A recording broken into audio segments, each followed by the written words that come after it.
Well, we definitely witnessed the Zero Dawn. Now let's go ahead and travel to the Forbidden West.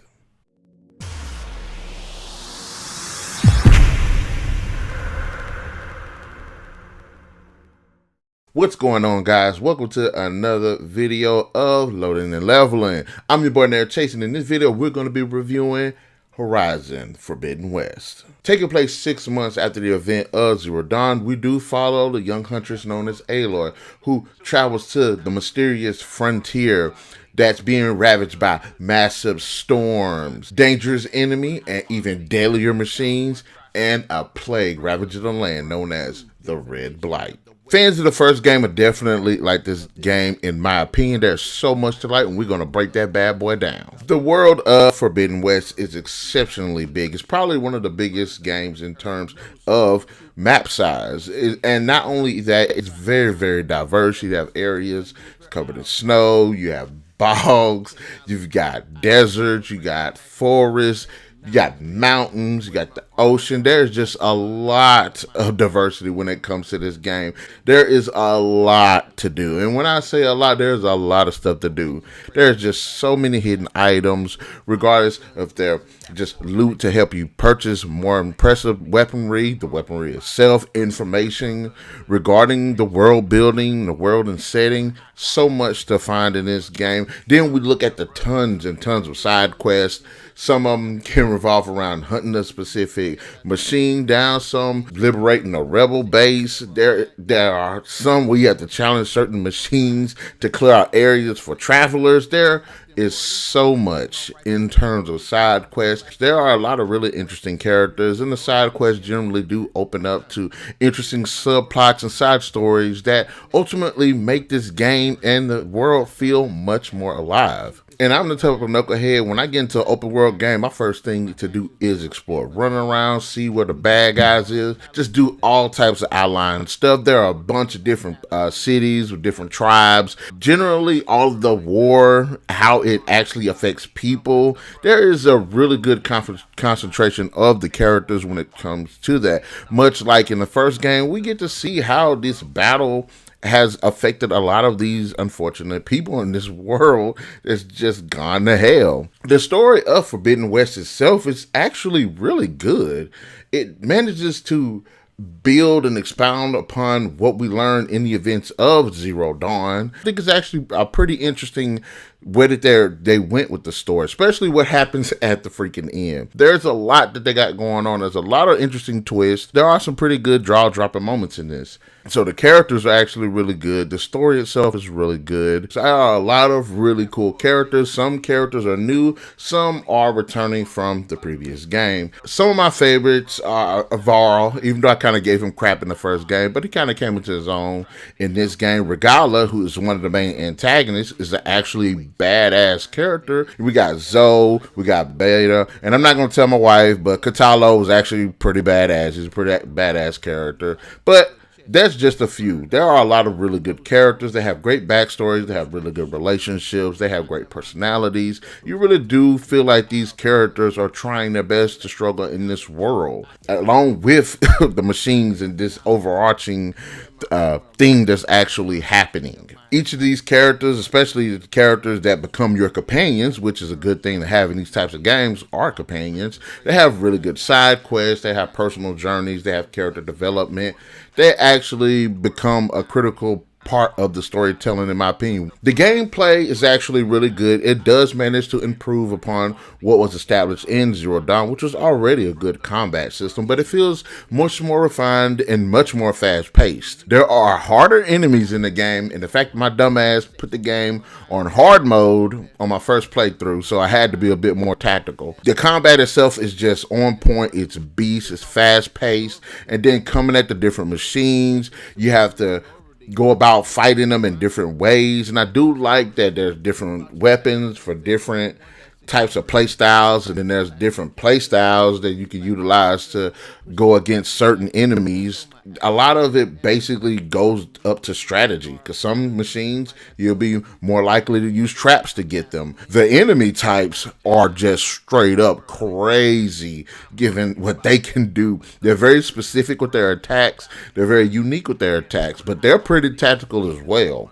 And even if you look at the human enemies in the game, they have a bit of a strategy that needs to be that deals with them as well. So usually running up to them, they can dodge, they can block, feint. Bruisers in the game that are freaking annoying with shields. Aiding players in this is the focus, which will highlight the different routes enemies take. You'll know what the strengths are, what the weaknesses are, how to approach them. You end up leveling up, which gives you skill points. Those skill points you can distribute to your play styles. You could be a hunter, you could be more stealthy, you could focus more on traps. In terms of the weapons do feel diverse themselves. You can be more ranged, utilizing the bows. I am more partial to the hunter bow because I do like to take my time, but I do aim fast. I do like the blast things, which do heavy damage. I'm more partial to the explosives, the shredder gauntlet, which focuses on destroying armor. And to be more tactical against some of the bigger enemies, I do tend to use the rope caster to help immobilize them. Override machines with the more cauldrons that you end up complete gives you data. Machines that you can override, and some of those machines you can actually ride. It's really cool, especially when you're traveling. It's really cool, especially when you're in the middle of a fight. They can actually help you fight and everything. How you travel, land, sea, and even in this game, air, which is actually freaking awesome. There's a ton of great machine types in this game. A lot of the old ones returning, but a lot of them are new. A lot of them are actually really challenging just by themselves. Nevertheless, happening on freaking hard. Every single time you get into these fights with some of these, it's very epic in scope. It feels like I'm fighting everybody. But I had to be careful a lot of times because I did get my ass kicked quite a lot in this game. Visually, the graphics are some of the best in the business. The photorealistic scale is just insane. The characters look really cool. They look more expressive. And even in this time, I seen kind of a back-to-back of the first game and this game. The characters feel more lively in conversation, not as static as in the first game. So they move about during conversation. They're very emotive. Overall character designs look really cool, heavily detailed. I like the different cultures of the different tribes and the clothing that they wear, heavily detailed. It looks really cool, and you can see how certain tribes are more prone to wear certain pieces of armor from certain creatures.